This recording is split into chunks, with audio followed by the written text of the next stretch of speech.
Hello, I am Susan Grew, the Director of Programs for the Newport Beach Public Library Foundation, and I welcome you tonight to our last Medicine in Our Backyard lecture program for the year.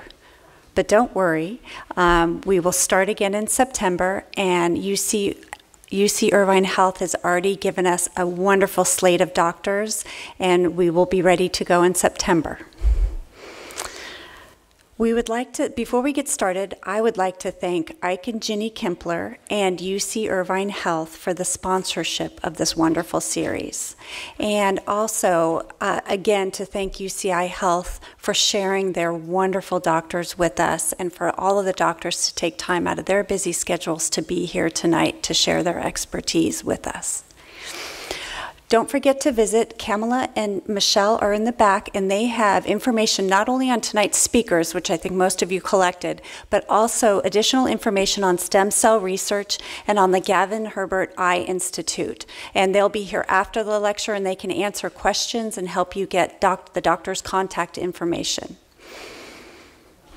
I have just a quick bit to say about the Newport Beach Public Library Foundation.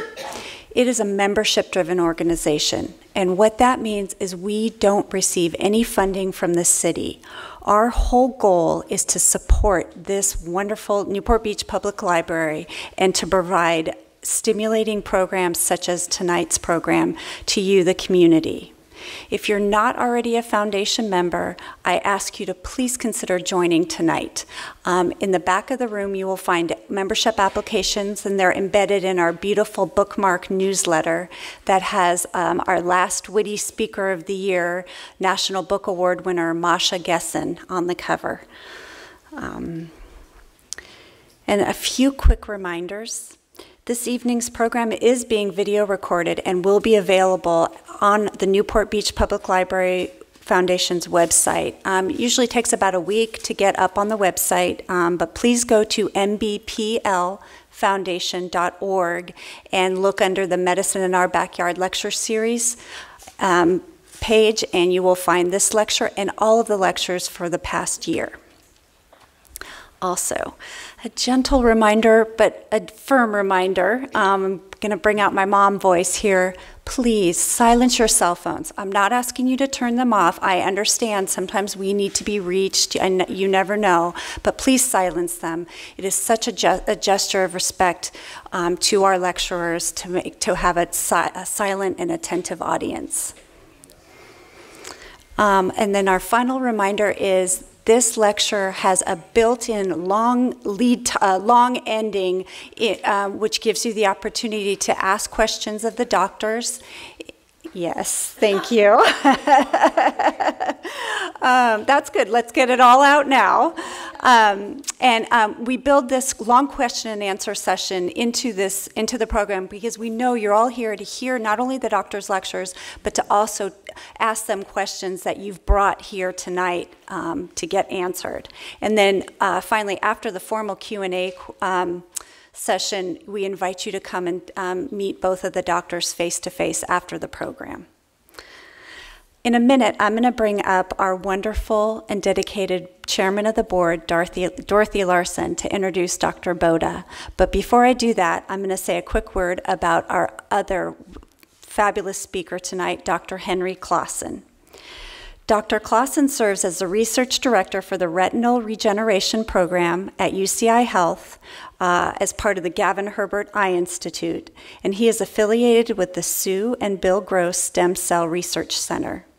Dr. Klassen focuses on regenerating damaged retinal tissue to restore sight to those suffering from retinitis pigmentosa and macular degeneration. We welcome Dr. Klassen here to the Newport Beach Library. But before we do that, I would like to bring up my board chair, Dorothy Larson, to introduce Dr. Bota.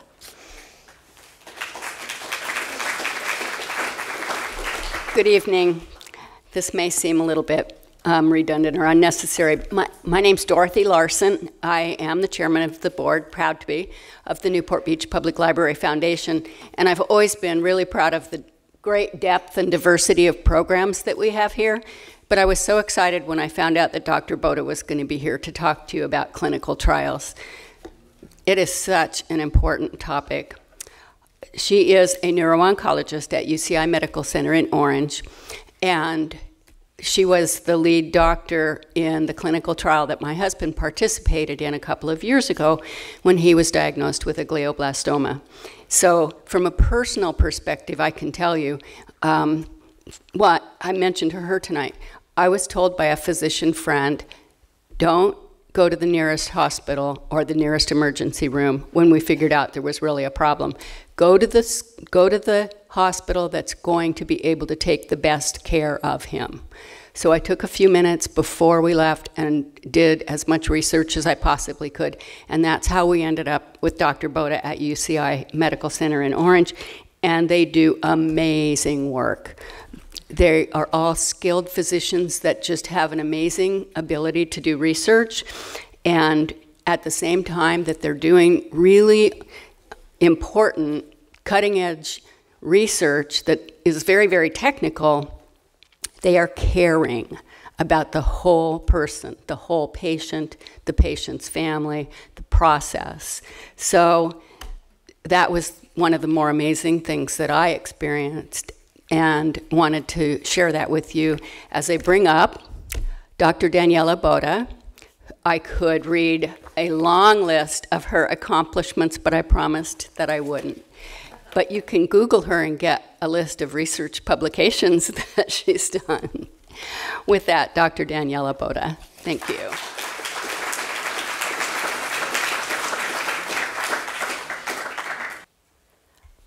Perfect. Thank you so much for being here tonight.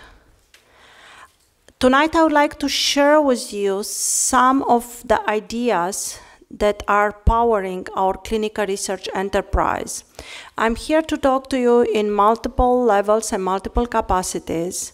Maybe the most important things that I'm doing right now administratively is that I'm the Associate Dean for Clinical Research for University of California, Irvine School of Medicine. And with that, I'm trying, and we are all trying together to bring the most innovative, the latest stages of research to our clinical enterprise. I'm a neuro-oncologist. I'm also a stem cell biologist. So what you're going to hear tonight is going to be a very short and very fast, going through what clinical trials are, how can we get them from the idea of a clinical trial to our patients, how can we help people? How can we benefit people? But also, and most important, how to be an informed consumer of clinical trials. What is really a clinical trial versus what is something that's masquerading as a clinical trial? And how can you fully understand and fully protect yourself as well as your loved ones and participate on the science that will move us forward? So, I don't know if everybody knew or if this was special. I really thought that Dorothy knew and this was very special. But yesterday, actually, it was our celebration. May 20 is the International Clinical Trial Day. And what we are celebrating on that day, it's one of the very first studies. And that is the study of Dr. James Lind. And he experimented first time, how do you treat scurry? And, you know, he gave some people vitamin C, and those people did very well. So we are celebrating International Clinical Trial Day. We are just one day after, so happy belated anniversary to all of us. And why would we do clinical trials? What is our mission? Our mission to do clinical trial is stemming from those important points. We want to discover leading-edge treatments in the lab. A lot of us are having research groups where we experiment in cells, then we move on animal systems. We are trying to get all the information that we can. But after all that information is obtained, the next very important step is taking that and being able to translate. And translate is the key word, because we want to move everything that we learn in the lab and be able to bring in active clinical trials. And all of us are very blessed. We live in California, and we live in a place where science discoveries take place every day. And there's so many research institutions and so many private enterprises. And we are here to help all that collective intelligence become involved into bringing new treatments and new cure to the people around us. When we think about clinical trial development and clinical research development in general, we have to remember that there is a very clear structure, and the reason for which I am insisting on this very clear structure is because it's true. Clinical research takes time and takes money, and it takes also political influence and political power. So what I'm talking about is we have to start with basic research, on which we try to look at safety, utility, and how to make it into an industrial-like form, a treatment, a drug, a device. We do a prototype design, we do a preclinical development in cells and animals, we do clinical development again in human and animal testing, and then all this information going now over years, including our manufacturing, including our safety, including our specifications, so those things are safe, finally get FDA filed, FDA approved, and in mass production. So you can understand that all the dimensions on vertical and horizontal will involve very large teams and will take time and effort. So when we talk about clinical trials, it's also very important that we all talk the same language, because what one person calls a trial, another person might call something else. And clinical trials, the biggest misunderstanding is that majority of the people will think that clinical trials are basically treatment trials. You are trying to find out if a treatment, new or old, a combination of treatments, will work. But we also have prevention trials. We are trying to prevent heart disease. We are trying to prevent Alzheimer's dementia. A lot of work is done not on treating conditions that we already have, but on the equally important enterprise of preventing future conditions. We have diagnostic trials where we are developing new, maybe radiological modalities or blood tests. We have screening trials where we try to identify who are the people that are most commonly developing a disease. Can we predict based on genetic factors or lifestyle conditions who are the people on which we have to concentrate? And then we have quality of life trials, and this is so important because we always rush and rush and rush for cure. I'm a cancer doctor. We want to cure cancer. But the question is, while we are curing the cancer, what kind of damage are we doing to the normal body? That the patient that is cured or in remission has a very poor quality of life because we destroyed other essential parts. So all of this together is what defines clinical trials. Another very important language that we have to learn is understanding what it means that you are in a phase 1, phase 2, phase 3, or a phase 4. Because many of our patients, this is the first decision that they have to make. They have to ask themselves and ask their families what is their level of risk they want to take. Remember, all of those are experiments. There is a great hope that some of those will be transformed into cures, but they are experiments. We don't know if they're going to be successful. And where in the level of discovery are you comfortable being? Because when we talk about a phase 1 study, this is a study that we are just trying to find out what's the right dose. We are starting from a dose that's lower and we hope it's safe. We treat a few patients. If that's tolerated, we move to the next dose, and we keep going up and up until we find a dose that many times is not well tolerated, and then we go a little bit lower down. So this is a dose-finding study. When we go on the phase 2, the safety part has already been at least partially explored, and we are trying to find more definitions of safety and get preliminary evaluation of this treatment being effective. On phase 1, very rarely we have evidences of things being effective. And then we move to the phase 3 trials. The phase 3 trials are those very large studies that you hear. They involve hundreds and thousands of patients. Many times there is a control group. Many times there is a randomization, which means that though the treatment that's offered, it's maybe very advanced, very promising, there is a chance that the patients will be randomized to a control group. So half of the patients or a third of the patients, depending on how the study is designed, will receive the standard of care treatment. They are not going to receive the new experimental treatment. The phase 4 studies are post-marketing. The drugs are now approved, but the drugs that are approved are studied maybe for 2 years, 3 years, 5 years. So now that the drugs are approved, we are embarking ourselves in the 10 years and 20 years data so we can understand the long-term safety and the long-term efficacy of those treatments. I hope that you guys are going to be shocked, because I am every time that I show this. This is the total global spending on research and development. So this is money that states and pharmaceutical companies will invest in drug development, and we are getting close to $200 billion a year. And this has been ongoing. This is 2008 to 2022, and you can see that the number is now higher with 50%. This is the number of registered clinical trials, officially registered, and if you look from 2000, when we had about 5,000 clinical trials, now we have 251,000 clinical trials as of last year. So the wealth of clinical research is enormous, and that is why everybody, in my opinion, needs a primer to be able to navigate this type of information. So what are we researching? Most of the times we are researching infectious diseases. Yes, HIV, we still have to discover things, malaria, the Gates Foundation. But for the purpose today, very importantly, we are spending almost the same amount of time and of money on oncology, neurology, cardiovascular diseases, disorders of the civilized world, of the advanced economical states, and this is where a lot of the monies of industry go, because this is where they hope that the return on investment will arrive.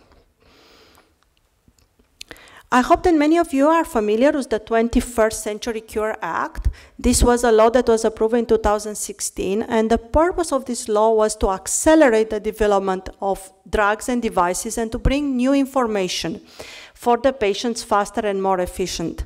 Why was this important? You guys know FDA is tasked to provide for our safety, which what is happening is that there's many times the public is perceiving the FDA as being very conservative and is looking at the fact that usually it takes 10 years, maybe even 20 years from the time that a drug is ready to leave the lab or a device or a cellular therapy until that modality gets to the patients in the clinic. So the public has asked for a shortening of that time, but still was keeping the rules for safety, because we all want to be safe. I think some of the people my generation and even older remember the thalidomide story. How many babies got harmed with a drug that was supposed to be a benign nausea and headache treatment for pregnant ladies. So, with this law, what we'll talk about today more is the Regenerative Medicine Advanced Therapy and the Breakthrough Designation Program. It was also the creation of an Oncology Center of Excellence that provides patient-centered decision-making. The proposal that we are all paying, it's $500 million over 9 years, and is reporting directly to the Congress from the FDA. So, regenerative medicine is what we are talking about today, the power of harnessing stem cells and using them to heal our bodies. And when we talk about that, what's happening with this law is that we have a number of methods through which those treatments can go in the clinic faster. We have a fast-track designation, which is an early type of approval. If the clinical trial is promising, we have a breakthrough therapy designation, which helps the FDA to identify early things that are very promising and move them faster to development. We have the RMAT designation, which is very similar with the breakthrough therapy designation, but it's specific for stem cells. It doesn't include oncological drugs or devices. And then we have the priority review designation, where all of those, once the final data are collected, the data can be reviewed in much faster way, and treatments can be brought faster to the patients as FDA-approved treatments. So, what is the RMAT designation? The RMAT designation means that a product is eligible for development and review, and this will increase the meeting opportunities with the FDA, will increase the early interaction, and will accelerate the approval. Everything that we are developing for drugs or therapeutic agents will be eligible if we'll have a therapy that's defined as a therapy for cellular, tissue products or a combination. It will treat, modify, or cure a serious and life-threatening disease. And I think this is important to notice. Those advances in the FDA processing are for the diseases they need the most. Those are the life-threatening disease. Those are the Alzheimer and the Parkinson and the blindness and the cancer. Those are not things to try to get another blood pressure medication on the market. And it required that we have strong clinical data. Even if it's a big need, in absence of clinical data, you cannot go on this pathway. What I wanted to show you is also a list of the treatments that already have an RMAT designation, so they're accelerated through the trials. I know that some of those treatments will be extensively discussed in the second part of this lecture. But the reason for which I'm showing you the list is also because a number of those treatments, in addition to the retinitis pigmentosa that we're going to hear a lot about in the second part, are already in clinical trials at UC Irvine in the Alpha Stem Cell Clinic. So we are trying already to bring all of those potential treatments to the patients in Southern California. I'm going to change a little bit the topic. Of course, I have to talk at least a few minutes about glioblastoma. And this is a very aggressive brain cancer. The survival, unfortunately, is still around 1.5 years. The tumor can double in size every 2 weeks, and unfortunately, we have only 2 approved therapies. The part that we are focusing on in my lab is the idea that the normal cells of the brain, the neural stem cells, are choosing a pathway of development on which they are becoming cancer stem cells, and those cancer stem cells keep repopulating this very high-growing, fast-growing cancer. We started our work by screening a number of compounds that seem to be specific for those cells, and we ended up with a natural compound that it can be found on the coast of Bahamas. It's called marizumab. It's an antibiotic produced by this nice, cute Salinostora tropica microorganism. And this drug, it's able to go in the brain, and it has great promise in treating cancer. So the way in which we do development is that we took the drug, we proved that it works in cells, and then we had little avatar mice that were carrying human tumors. And we were able to keep those mice living longer and longer, surviving more than double than the time that the mice that were carrying the same tumors but did not get our drug. With those data, we went to the FDA together with the company that was sponsoring us, and we have obtained an orphan drug designation, and we opened the first glioblastoma study in May 2016. This was the regular phase 1 study on which we tried to find the best dose to treat, and then we took that dose and we studied in an additional 24 patients. This was one of our patients on which this very large tumor on the effect of the drug basically went on the remission for 2.5 years. The median survival on this stage of disease is usually 6 months. We are very happy to note that in many subgroups of the patients on which the usual expected survival at 9 months was 12%, we were going to 50%. This was very promising, so from the phase 1-2, we went to a phase 3, which is taking place right now, very large international study. The reason for which I'm describing this is because I want you to understand what are the steps from the lab to the phase 3 study and the FDA approval. We are going back to the CERM mission, which is to accelerate stem cell treatments to patients with unmet medical needs. I'm sure that you are all familiar with CERM. It is funded by all our money. That was a proposition that was passed, which funds this institute. And at UC Irvine, we have one of the 6 alpha stem cell clinics that are funded by the state of California. And you can see here the number of diseases that we are treating and how we are promoting them in the clinical trials. And if you're looking for us, this is how our wall looks like. But those are the active products that are right now in clinical trials at UC Irvine based on the stem cell therapy. So you'll see a number of diseases from stroke to traumatic brain injury to kidney failure to ALS. This is Lou Gehrig disease, of course, glioblastoma, burns, and aging. So wide array and phases from phase 1 to phase 3. We're also doing the research for Huntington disease, and this is yet again another glioblastoma study. Diabetes, bone grafts, spinal cord injury, the study that I was telling you that's getting very close to RMAT approval. Different studies now for hip fracture. So, I will spend just 5 minutes to talk about something completely different that you have to be aware of, which is the stem cell tourism. When we think about stem cell tourism, I was having this wonderful discussion with Dorothy at dinner, and Dorothy said, that's what's happening in other countries. And I said, no, this is what's happening in Southern California. This is what's happening near us, where people, clinics are listing conditions as Alzheimer's, Parkinson, multiple sclerosis, diabetes, and cancer. They're charging patients thousands of dollars, $50,000, $60,000, providing them with therapies that are not FDA approved and without scientific evidence obtained from clinical trials. This is, as of now, an article just published in Cell Stem Cell, very important journal that we use. The places where we have stem cell clinics that are offering stem cell treatments for all those disorders for which we do not have an FDA approval to use stem cell therapies yet, because the clinical trials still need the years that I mentioned to you, even though we're accelerating things. Why I'm talking about that, I usually do not try to go on things that are controversial, is because this article in the New York Times in May 9, 2018, on which the FDA got court orders to stop 2 clinics, one of them from Southern California, California Stem Cell Treatment Centers, from receiving unapproved stem cell treatments.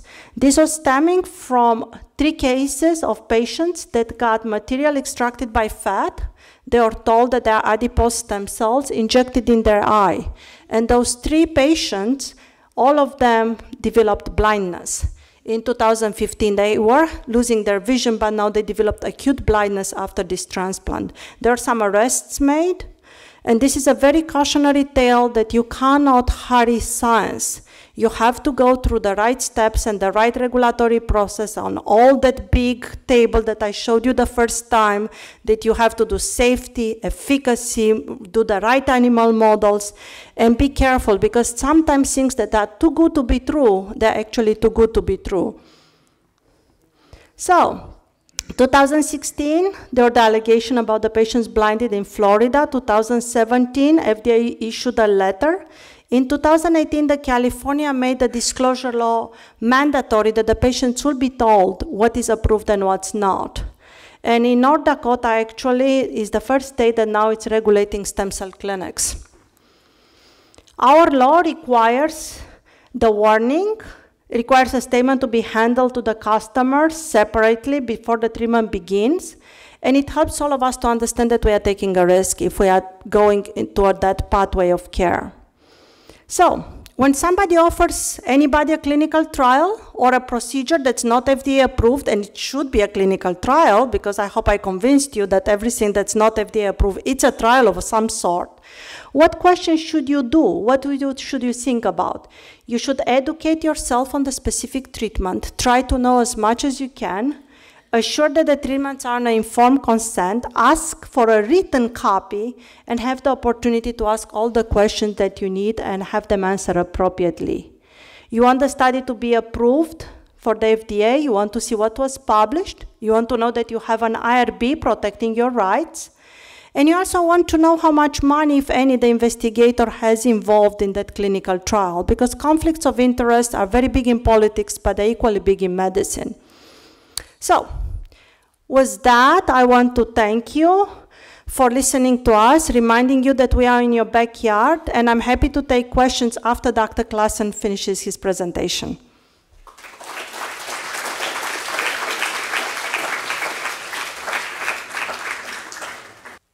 Okay, I'm glad I can still figure that out. I'm hopelessly on the Mac now, so Bill Gates has me running in circles. Okay, well, I'd like to thank the organizers and thank Dr. Bota for a great talk that kind of provides a nice introduction to what I'm going to do.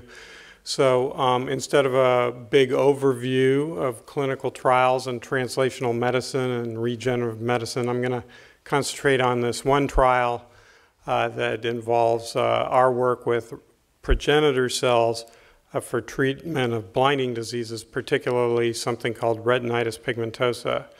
First off, I direct you to my disclosure statement. I do have a financial interest in what I'm going to talk about. And then I'm going to give you another caution, and that is there's a lot of technical stuff coming, but I'm going to try and be your translator so that hopefully you don't have to get lost in the morass of detail here.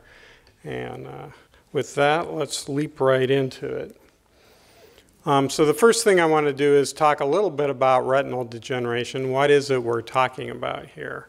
And so that topic covers multiple different disease conditions, and I give you two here for an examples. One's the retinitis pigmentosa you keep hearing about, and the other is macular degeneration. Now, I picked these two for a reason. One is because RP is particularly severe, and that's why we're really interested in going after that as our initial clinical target. AMD is much more common, and so you may have heard about that. A little more detail is that when the doctor examines these people with these two conditions, it's really easy to tell them apart as an ophthalmologist. And that is because in RP you have these pigmented flecks all over the retina. That's what you're seeing here. That's a view of the retina through the pupil looking back there. You see these pigment flecks, and that gives the name retinitis pigmentosa. And those flecks are not supposed to be there, and that's what gives this disease its characteristics. It's part of the pathology of what's going on. But interestingly, the central part of vision, the fovea, the macula, that part of the retina is spared until late in the disease. So RP involves the whole retina, but seems to spare the central bit, at least for a while. AMD is like almost the opposite. Instead of black pigmented flecks all over the retina, you have these white kind of nodule-like things, these white blobs, and they're centered right in the middle of the retina. They're in the macula, like the name implies. So it's the macula that's degenerating, not the periphery. And that gives rise to what the patients experience. In RP, it starts out as night blindness. It proceeds to tunnel vision, and then that tunnel vision just continues to constrict as the central vision is lost as well. And it can result in complete visual disability. AMD starts right in the center of your vision, so it interferes with ability to recognize faces, reading, driving, and all these great things. The silver lining, if there is one, is that the periphery is generally spared in this disease. So with that, you see that you can almost see that these seem like opposite conditions, and yet there's this commonality. There's this fundamental problem at the microscopic level, and that is that the photoreceptors, the cells that you've heard of called rods and cones, these are the cells that actually detect light at the very beginning of the visual process. Those are the cells that are being lost in both cases. Now, there may be more going on. I'm not trying to oversimplify, but this is the critical element. When you lose your rods and cones, you can no longer detect light wherever those cells are missing. So it's like dropping out pixels on your screen. You lose enough pixels and you've got problems. So what are you going to do about this? Well, that's the challenge that faced us in my lab. You know, it's great to want to treat it, but, you know, start scratching your head. What are you going to do about it? Because these are relentless degenerative processes. Well, in the age of stem cells, the possibility arose that perhaps we could replace the rods and cones with the stem cells. The stem cells could come in there and make new photoreceptors. Wouldn't that be great? And that would be great. Another possibility is neuroprotection, and that means that you're using your cells to have a positive influence on the existing host photoreceptors. Those cells that are already there, you're trying to revitalize them. So the neuroprotection means it's more like a medicinal effect on the existing cells. And we've looked into both possibilities, and in the end, we settled on the idea of this neurotrophic rescue. It's not that cell replacement isn't exciting, it certainly is, but we think in terms of getting into the clinic, this neuroprotective strategy could move along a lot quicker and start benefiting patients in the earliest possible time frame. Then I just want to give you a little rationale for why that is. So remember, there's rods and cones in the retina. The rods are there to detect very dim light, moonless night, no street lights. So the rods really function under dark adapted conditions. You wake up in your bedroom and the electricity's off in the middle of the night. That's when your rods need to function. So the rods are the cells that express the mutant genes in retinitis pigmentosa. It's just the rods. So those are the cells that degenerate first, and that's why the people get night blindness as their initial condition. Unfortunately, the cones then start to degenerate as a knock-on effect. So they're not expressing the mutant gene, and yet they die. And when they die, everything goes with them. So all your color vision, face recognition, high definition vision, it all goes. So if we could just get in there and rescue these cones that don't even express the mutant gene, then that's our rationale. That's kind of our cognitive traction to try to get some leverage on this problem. Just interfere with this degenerative process, rescue these cones. Okay, sounds good, but how do you do it? Well, that's where these retinal progenitor cells come into play. So this is a project I started 20 years ago at Chalk up the road a ways. And this is our hero here, a retinal progenitor cell, one of them seen at very high power. So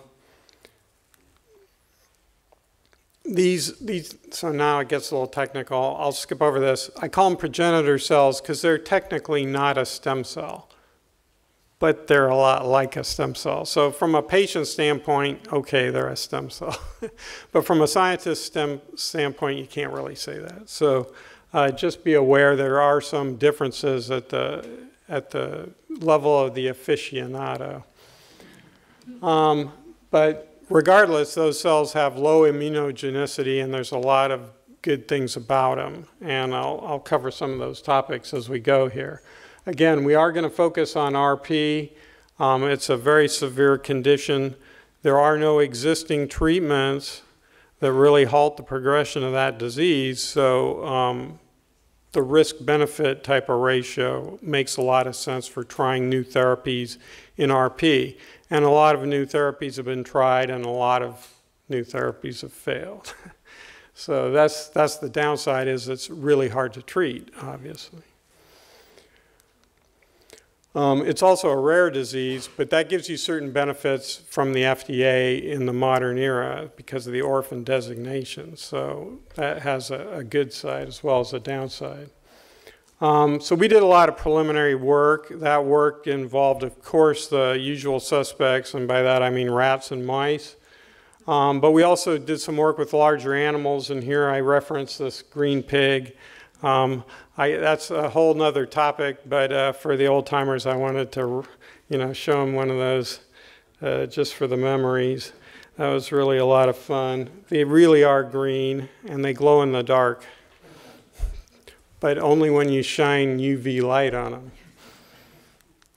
Anyway, so after the animal work was under control, we wanted to pursue the bench-to-bedside element of this. That means, as Daniela was saying, you get into a translational pathway. So you're not just, the wizard dabbling with your, ideas in the laboratory. Now you have to come up with a plan.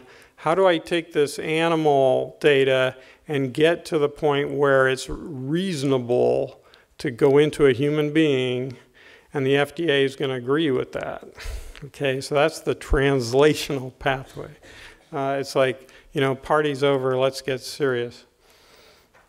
And so what you have to do is you come to the FDA with a preclinical package, and this is what the package looks like. Obviously, it's much thicker than this. This is just a brief overview, if you will. It's actually a massive amount of work.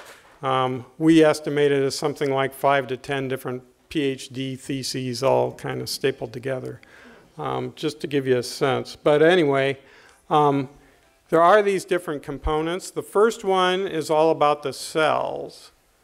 So you have to provide a lot of material demonstrating why you think these cells are safe to use in humans, because that's the actual product. That's what's going in there. So the FDA rightly cares a huge amount about that. Remember, in these, in the stem cell tourism, they skipped that part, you know. Here you go. But in fact, it's good to document the history of the cells, the provenance, and everything about them, and every way you've tested them to assure people that there are no contaminating organisms, microorganisms and whatnot in your product that could do serious harm to the patient. Imagine there's HIV in there, just for starters. Patient's not going to be very happy when they find out that you didn't test for that, right? So that's just an example. Then toxicology. These are cells. These are progenitor cells. It's a newfangled type of treatment. We don't have a lot of experience out there in the community with progenitor cells, do we? So you're going to want to go into your rodents. You're going to take your product that was generated for the clinic, you're going to test that again. Even though you've done it already in rodents, you're going to do it again. You're going to do it with that clinical product, that specific product. You're going to go back in these animals, and now you're going to document every last thing that happens in those animals. You're not going to just cherry pick the part you like. You're going to document everything that happened. How many of them died? Did they all live to the end of the time frame? How many time frames did you look at? Just a week? Or did you go to the life of the animal? You see what I mean? So it gets very involved. It involves hundreds of animals and millions of dollars, to be honest. So it's very expensive. And I'm talking about the whole package here. But then you got to repeat your proof of concept. So you have your clinical product, and then you're going to go back in and show that it works. You know, now that you've made it safe, does it still work? Did it retain the aspect of functionality? Because you're going into humans again. We want to have more evidence that you're on track here. Then, of course, you have to have your clinical protocol. You haven't treated anybody yet, but you have to say, well, who is it you're going to treat, and how are you going to follow them, and things like that. So it all has to get laid out. And then you apply. So we did that end of 2014. And now just a quick look at each of these components. That's our product. We're very proud of that. It looks really spiffy all there in the nice little vials. Those are cryo vials, so the product, because it's a living cell, they have to be stored in the deep freeze, so they're in the liquid nitrogen tanks. That's where they hang out until we need them. Then they come out, and then we thaw them again for use in the patient. And this is just to give you a flavor of the immense amount of documentation involved. This is testing in the animals. Here you see the human progenitor product. Inside the eye, this is a mouse eye. And so it's injected through the side of the eye, just like we're going to do in the patients. And the cells clump together in this is the vitreous gel area back here behind the lens. This is a lens in a mouse. It looks really big. But that's where it is. And then this multi-layered structure here, that's the retina. That's the actual retina. And you can see that looks nice and layered, and it's not disorganized. So there's no local toxic effects. The cells are well tolerated. They're not making a tumor. Everything looks fine. Meanwhile, you also have to look at the rest of the mouse and make sure that, you know, the kidney functions okay and so on and so forth. Another thing you want to do is ask the question, where did the product end up? Okay, so you put it here, where did it go? From this, it looks like it stayed right there. And in fact, that's exactly what happens. We looked at many different tissues using a technique that would detect theoretically one single human cell and never found a single cell outside of the eye. So that provides another reassurance of safety that these cells don't just get up and start cruising around, getting into trouble. And then this is the part where we want to demonstrate that the cells still function after they've been generated as a clinical product. So this gives you a little sense of what's going on. This is the mechanism of action. So over here on the far left, we have a section through an eye of a rat. The arch structure up here with the layers, that's the retina. And this colorful blob here is the graft of progenitor cells. So they were injected as a slurry of cells, and very quickly they just kind of grab onto each other and form this nugget we call neurosphere. And that neurosphere just hangs out in the vitreous. So it's just sitting there in the jelly like it's a petri dish, if you will. And from there, it secretes various factors, protein factors, that diffuse into the retina, and that's the drug. So you can literally think of this graft as a drug factory that's sitting in the vitreous, a nice little space to hang out, and it's just spewing out this drug product constantly. And that's basically what's going on. So what is the impact of this treatment? This is a rat retina that's been splayed out. So normally you can appreciate a retina's got a bowl-like shape because it's on the back of the eye. So it's like a hemisphere. So to analyze it, we have to kind of flatten that out. And so it gets sliced in kind of like a radish maybe, and then laid down flat. And then we can zoom in with a microscope, and using special antibodies that label the rods and cones, we can look at what's going on.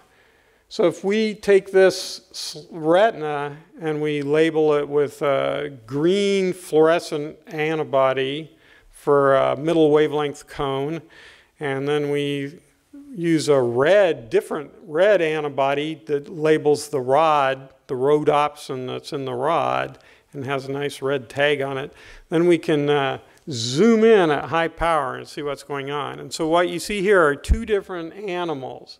This is the retina from two different animals. Both of them are going blind. They both have retinal degeneration. In this case, the animal was not treated. And you're looking for red and green and you don't see much, right? Because it's all gone. The rods and cones are gone. Whereas in this case, you see the red and the green. It's more obvious when the lights are lower, but then you'd all be asleep. So trust me, there's red and there's green there. And those are individual photoreceptors. And the green ones are cones and the red ones are rods. And so the point is, this is the retina you'd rather have. Now, it's one thing to show that the rods and cones are still there, but we need to demonstrate that these are functional rods and cones. They're not just there for decoration, okay? Because what the patient really cares about is whether they're functioning. So we have two different tests we perform on these animals. The top one is a head tracking response. It's a behavior. The way for you guys to think about it is when you go to the eye doctor, you have to read the eye chart. But that's because you can follow directions and you can read. Rodents don't follow directions and they can't read, right? So we use this funny head tracking device that we can use to approximate their visual acuity. And this is the readout. And in this graph, the higher the bar, the better the animal can see. And this green one is the cell-treated animal. And these are the control animals. So you see that they could see somewhat better with the cells. Now, the more definitive test is the ERG, that's electroretinogram. Now, most of you probably haven't had that performed on you, but you've probably had a cardiogram at some point, especially when you get to be my age.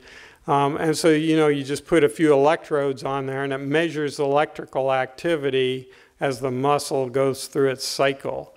Well, you can measure electrical activity from the retina, and all you have to do is put some surface electrodes on the eye and then flash a light, and you see the response of the retinal circuitry without having to stick an electrode in or anything. It's just like surface electrodes. So we can do this on little animals too. And again, here's our control animals, and you see that we have a higher bar here, means that it's a better performance when we treat with cells. And in this case, we have like a gradation of different cell concentrations. So we're giving a higher dose as we go this way, and you see this kind of trend upward. So that's our functional assessment. And in fact, that's ERG is a functional assessment that's used to diagnose RP in human beings. So there's a direct relevance there. So then the overview of what we're planning to do in the patients. So we're going to take this retinal product from these vials. It's allogeneic. That means it's not from the patient. It's from a donation from an unrelated source.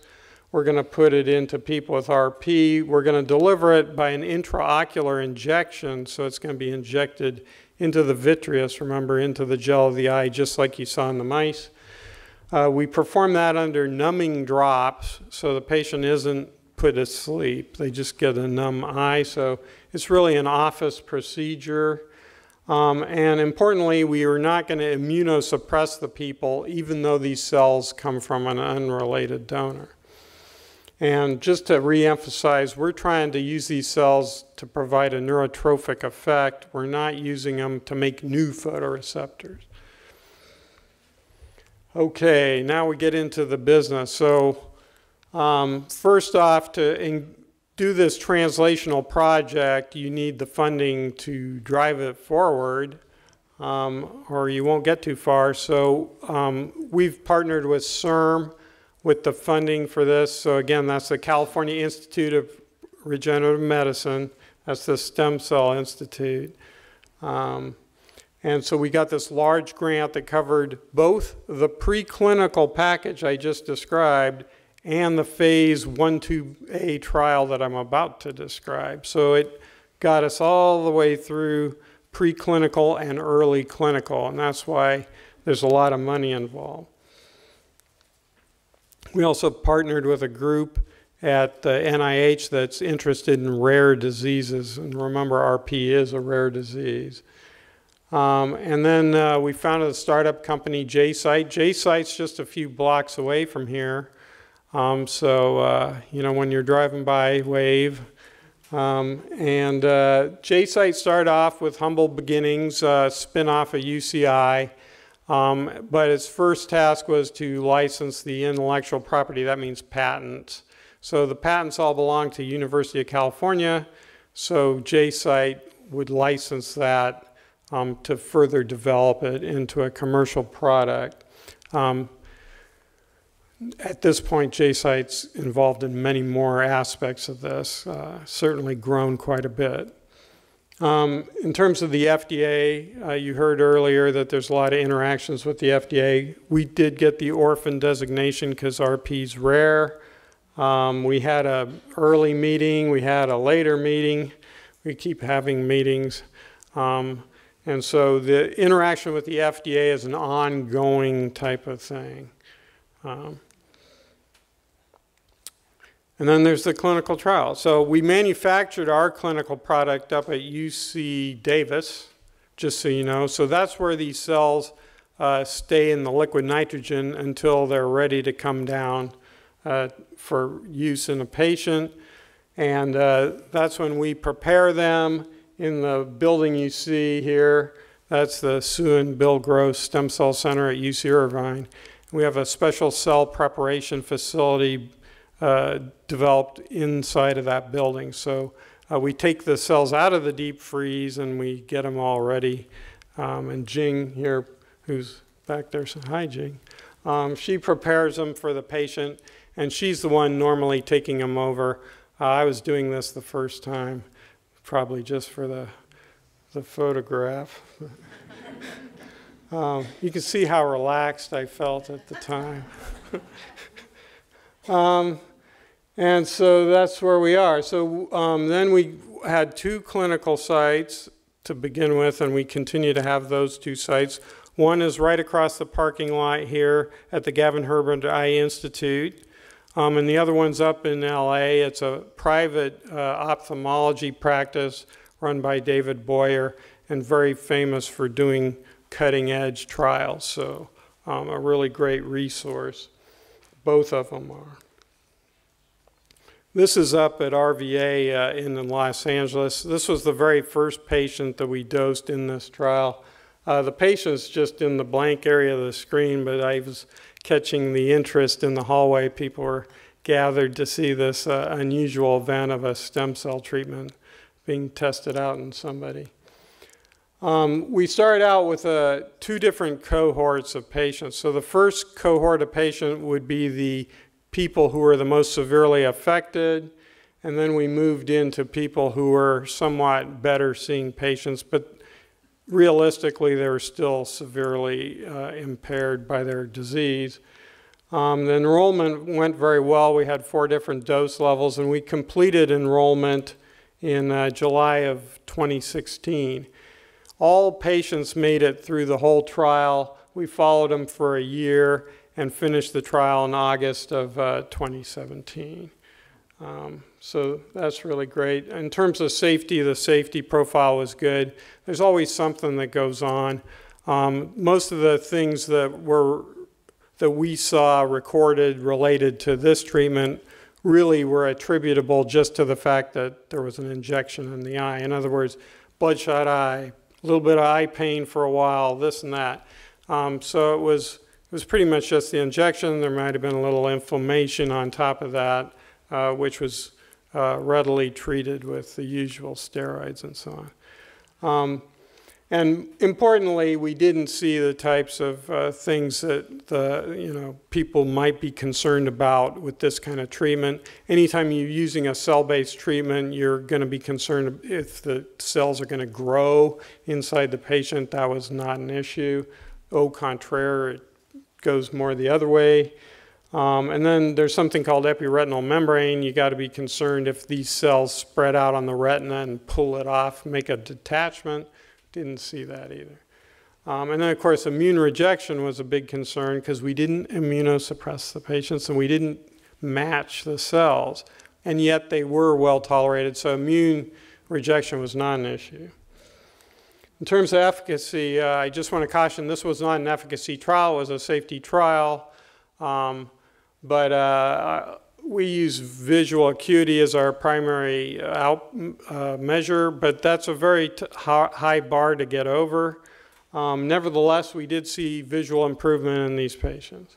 As a group, versus the untreated eye, we also saw evidence of improved vision versus the baseline in the same eye.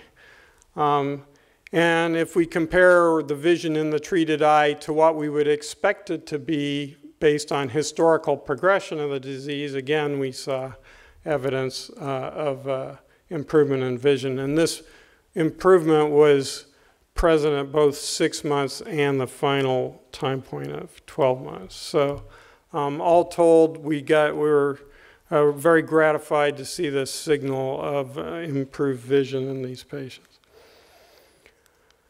Extension trial. So people have all finished the first trial. All of those patients were entered into the extension trial, and they were offered an opportunity to be dosed in the other eye, and most of them took us up on that offer, so we've dosed people in the other eye, and that was also well tolerated.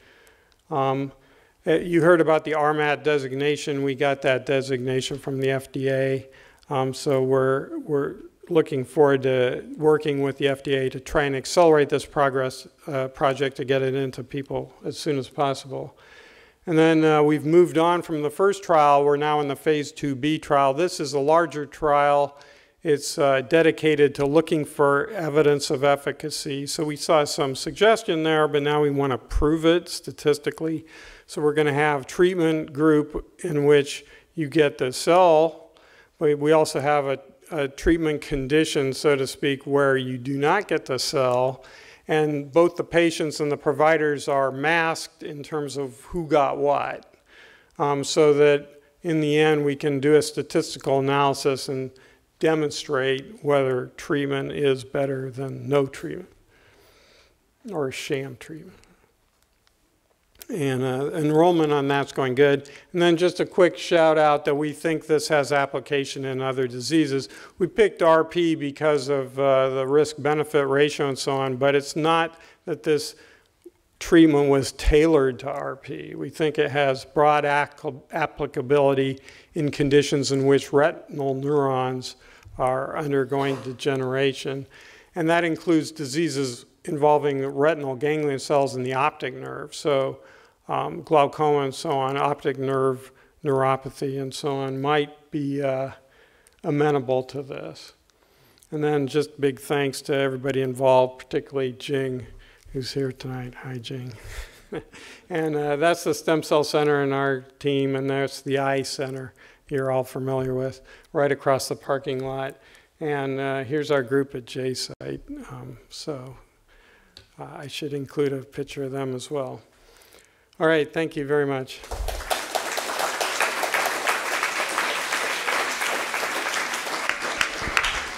Thank you, Dr. Klassen and Dr. Bota. I invite you to both come up and collect some questions from the audience. So audience, if you want to raise your hand, and if you feel comfortable standing, that will help you project. The doctors will repeat your question. And go ahead, take it away. Let's start from this corner. I think that you wanted to ask the first question. Please go ahead.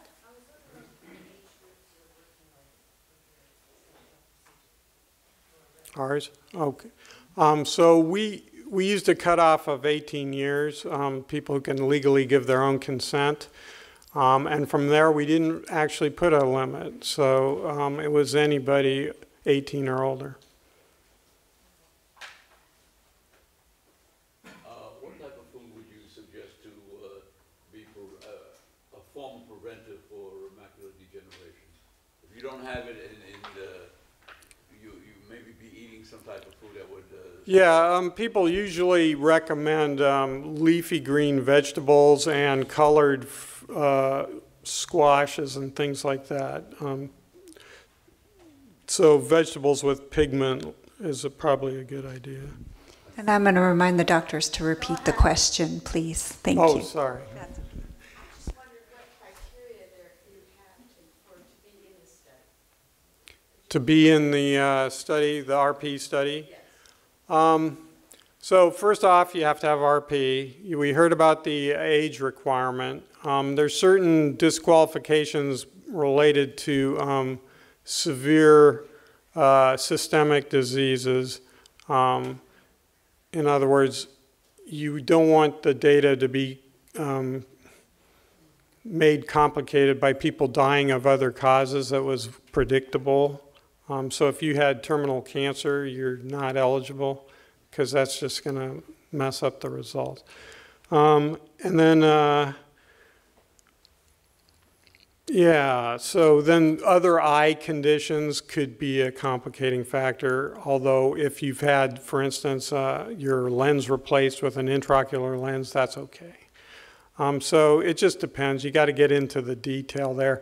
There's also criteria related to what stage of the disease you are, and that relates specifically to what we're trying to achieve. So balancing also the safety factor. So we're not moving into people who have 20/20 vision at this point because we want to get a stronger safety record before we put somebody with 20/20 at risk. In fact, we're looking at people in the current study from 2800 to 2080. That's our starting point.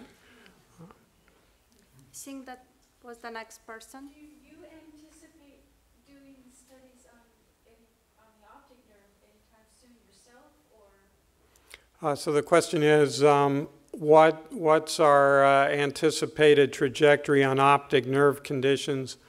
That's undetermined right now. We're very focused on pushing through on RP. Probably next up are other degenerations.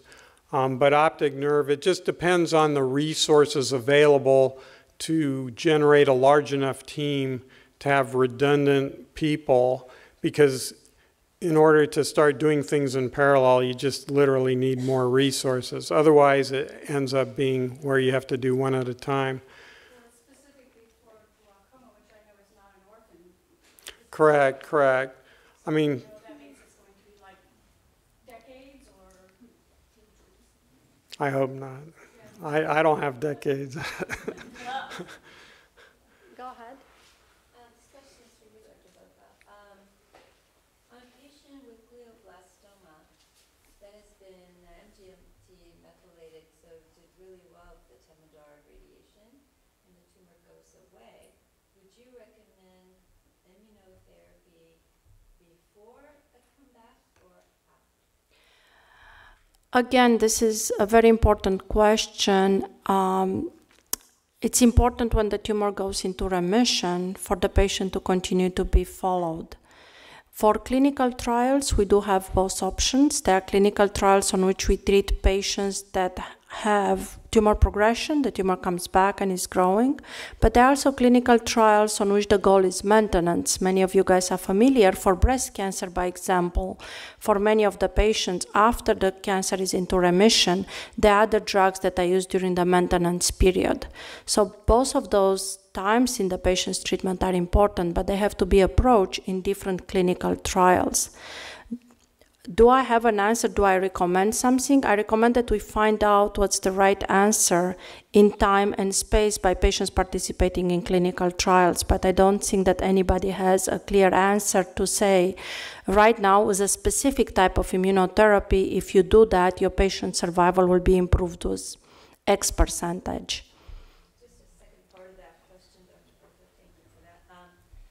So on a patient with an immunotherapy, let's say it matched perfectly the DNA and everything of the tumor, and on that secondary round, is that possible to go into second trials after you've gone through a first trial? In other words, are you excluded usually in percentage forms if you do a clinical trial so that you would be possible candidates?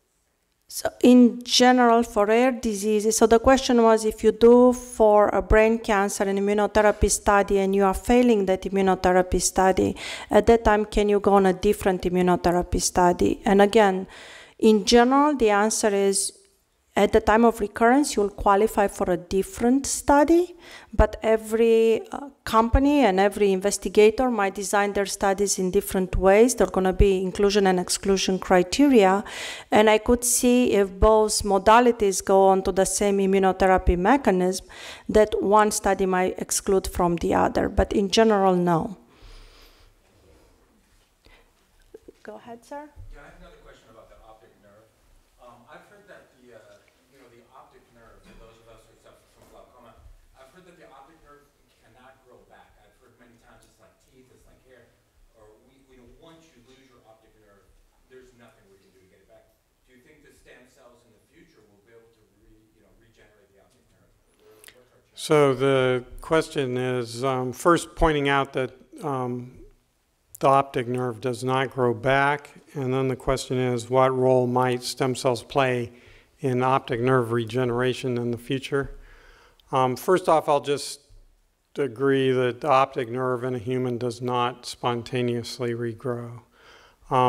Interestingly, it can regrow in a goldfish and a lot of lower vertebrates like this, okay? So some salamanders and whatnot, they can literally regrow an optic nerve, and it works. So that's something they have on us.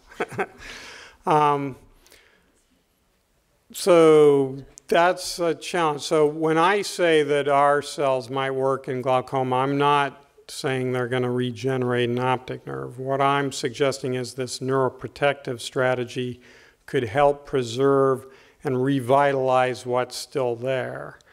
And I think that's a benefit anytime you have a progressive condition that just keeps progressing. You want to do something to turn it around the other way, even if you're not going to get back to baseline. Now, in the future, it may be possible to regenerate the optic nerve. Remember, in a goldfish, the distances involved are much smaller, so that's a challenge for us. Also, the visual system in the human, it comes back from each eye, it goes to this chiasm, and then things get really complicated and things get rearranged, and some of them cross and some of them don't cross. And then they all have to end up in the right place and form a topographic representation of the visual space back there at the level of the brainstem. Not saying it can't happen, because it works in goldfish, okay? So it can happen. I think it's a possibility, but it's not the easiest one. In other words, that's why we're doing what we're doing with the intent of getting into people, help them to the best we can with the tools available now, and we need a new generation of people to pick up this idea of regenerating the optic nerve in an adult human. A question about your RP trials. In a typical trial, it might be blinded so that the patients may or may not know whether they're getting the active drug or device. The untreated group, is there anything that is injected into the vitreous?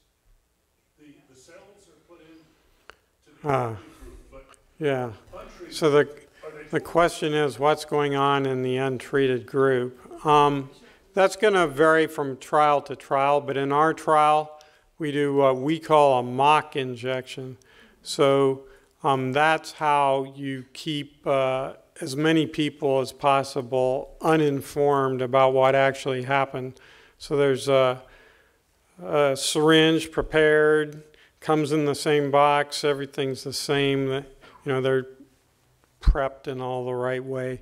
But we don't actually inject in the eye. That would be what we call a sham injection. You could inject a solution there, but... You'd know, though, wouldn't you? Huh? The patient would know whether you're... Well, it's... How many times have you gone through this, for instance? You see what I mean? And there are numbing drops, but I understand what you're saying, and the FDA is concerned that the patients will figure it out, because patients are pretty crafty that way. And that's why we actually have another factor built into this, and we have 2 different dose levels, because nobody knows what dose they're getting. And so we want to, if we can see evidence of a dose response, that's additional evidence. So yes, from a scientific standpoint, to be a purist as a scientist, you're going to say, let's inject all those other people with saline just to be sure. But from an ethical standpoint, I have big issues with that, because the risk of saline injection is, in my humble estimation, at least 75% the risk of the whole treatment, maybe more. So in other words, you're putting them at equivalent risk, and you got to have a pretty good rationale for that. Have you found yeah. that the use of stem cells have helped the macula? Have the stem cells help the macula? Okay, that's a loaded question. Yes, they have helped the macula, because our patients would not be able to see as well as they have based on the data unless there was improvements in macular function. So I call that helping the macula. But the undercurrent to what you're saying is, does this help in macular degeneration? And I can't answer that because we haven't actually tested it. But the idea of helping a macula certainly gives us reason for optimism, but it's not the same as testing in a patient with that particular condition. How about slowing down the blood cells in the choroid layer? Oh, so what about the choroid layer? So a little background for everybody. There's this complication in a certain form of macular degeneration where the choroid gives rise to abnormal blood vessels. And these abnormal blood vessels can be quite damaging to the retina because they can leak and they can distort. Think of the retina like a film and a camera, for anybody who remembers film and a camera. If you rumple that film, you distort the image, right? So it has to lie flat to give you a good image. So if you have these abnormal jumble of blood vessels, it can literally distort that retina and make for jumbled vision. But if it leaks, the blood can literally kill the photoreceptors and cause all kinds of problems. So it's a bad thing to have these abnormal blood vessels, and when that happens, now there is a treatment for that particular complication, and so that's the Lucentis or Avastin that you hear about out there that doctors are giving. Finally, there's some kind of treatment for macular degeneration. It's not really treating the macula. It's getting rid of those abnormal blood vessels, and it's very good at doing that. But a lot of people, you know, eventually, okay, it got better, and then it didn't really help because you haven't gotten rid of the macular degeneration problem, but you at least got rid of these very unruly blood vessels. So then would your procedure be better? Oh, yeah, I guess I should relate it to mine. Ours, so when I talk about glaucoma or AMD, wet AMD like this, I'm not necessarily saying our cells come in and kick out the treatments that's already there. I'm just saying where there's an unmet need. So in macular degeneration where you can treat those blood vessels but you still have the degeneration problem, maybe our cells can help with that part of it. You see what I mean? So I'm thinking of multiple ways of treating it. In glaucoma, you have this pressure problem in the front of the eye, and they have drugs that can treat that very well. But then there's the problem with the nerve degenerating. So you see what I mean? I'm not saying we're going to stop doing the drops. That takes care of the front of the eye. We can maybe help with the back of the eye. That's the strategy. That's the way I'm thinking about it. I think we have a question here. Macular holes. We've made 3 efforts to close a macular hole in my right eye. And repeatedly we found that I did not generate the cells necessary to close. They started generating and then they just stopped. My ophthalmologist has said that ultimately it's probably going to be stem cell therapy that is going to provide an answer. Has any of your research focused on macular holes? There's no disease. Yeah. Find nothing. So the question is, what about macular hole? So this is a condition where the macula, which of course is the central vision, develops a hole right in the middle. And the fact is that the macula is relatively thick compared to the rest of the retina, except in the very center. That fovea is actually thinner. That's the thinnest part of the retina. And so if there's any kind of traction on the retina, you can develop a hole there. It can just kind of rip open. And so when that happens, obviously, you're losing vision right in the center. The question is, would our cells help? And this isn't the first time I've been asked this. But it's really hard to answer. Partly, it relates to what you said. It's hard for us to study in the lab because our animal models don't model macular hole. So our animals don't have maculas, nor do they have holes. So we'd have to either get a monkey or something and give it a hole in the macula, or just get a feeling a safety adequate and a good rationale for why to test in humans. Although, you know, I just don't know exactly how it would work. But the key is you're trying to get that hole to just close spontaneously. So obviously the key thing is to get rid of any traction that's pulling it open. And I don't know that our cells would help that. I don't think it would hurt it.